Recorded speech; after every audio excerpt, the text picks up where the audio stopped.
গত কদিন ধরে নেইমার জুনিয়রের ব্রাজিলের স্কোয়াডে ফেরার সম্ভাবনার কথা শোনা গিয়েছিল। মার্চে ব্রাজিল, ফ্রান্স ও ক্রোয়েশিয়ার বিপক্ষে আন্তর্জাতিক প্রীতি ম্যাচ খেলবে।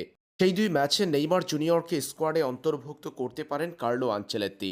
ব্রাজিলিয়ান সংবাদ মাধ্যমের দাবি, নেইমার জুনিয়রকে কার্লো আনচেলত্তি রেখেছেন প্রাথমিক স্কোয়াডে। তবে আনচেলত্তি নেইমারকে প্রাথমিক স্কোয়াডে রেখেও হতাশ হতে হয়েছে এবার। ব্রাজিলের প্রাথমিক স্কোয়াডে থাকলেও মূল স্কোয়াডে সুযোগ পাওয়ার সম্ভাবনা কমে গেল নেইমার জুনিয়রের। ব্রাজিলিয়ান সংবাদ মাধ্যম গ্লোবো জানিয়েছে, মাংসপেশিতে নতুন করে চোট পেয়েছেন নেইমার জুনিয়র।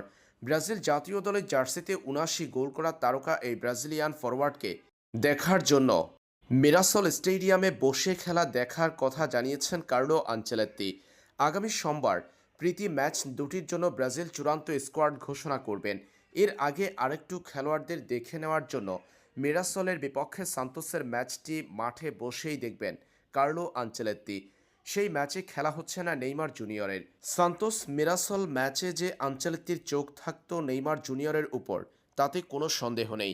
ব্রাজিলিয়ান সংবাদ মাধ্যমগুলোর ধারণা, এই ম্যাচে মাংসপেশির চোটের কারণে অনুপস্থিত থাকার জন্য নেইমার জুনিয়রের ব্রাজিলের মূল স্কোয়াডে সুযোগ পাওয়ার সম্ভাবনা কমে গেল। সান্তোস মিরাসল ম্যাচে যে আনচেলত্তির চোখ থাকতো নেইমার জুনিয়রের উপর, তাতে কোনো সন্দেহ নেই। ব্রাজিলিয়ান সংবাদ মাধ্যমগুলোর ধারণা, এই ম্যাচে অনুপস্থিতির কারণে ব্রাজিলের মূল স্কোয়াডে সুযোগ পাওয়ার সম্ভাবনা কমে গেল নেইমার জুনিয়রের।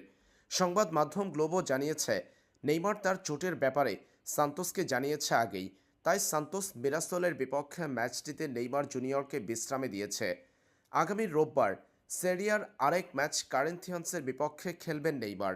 অথচ সেই ম্যাচে কারেন্থিয়ান্সের বিপক্ষে সান্তোসের লড়াইটি মাঠে বসে দেখবেন না কার্লো আনচেলত্তি। গ্লোবো তাই জানিয়েছে, নেইমার জুনিয়রের ব্রাজিলের মূল স্কোয়াডে সুযোগ পাওয়ার সম্ভাবনা কমে গেল এবার। চোটের কারণে আরও একবার ব্রাজিলের প্রাথমিক স্কোয়াডে থেকেও মূল স্কোয়াডে সুযোগ পাচ্ছেন না নেইমার। এর আগে সবশেষ ২০২৩ সালে ব্রাজিলের জার্সিতে খেলেছিলেন নেইমার জুনিয়র। চোটের কারণে বারবার ব্রাজিল দলের সুযোগ পাওয়ার সম্ভাবনা তৈরি হওয়ার পরেও দলের সুযোগ পাওয়া হচ্ছে না তার। সত্যি প্রমাণ হচ্ছে কার্লো আনচেলত্তির কথা, যিনি আগে বলেছিলেন নেইমার পুরোপুরি ফিট নয় এবং ফিট হলেই তবে ব্রাজিল জাতীয় দলের স্কোয়াডে ফিরতে পারবেন।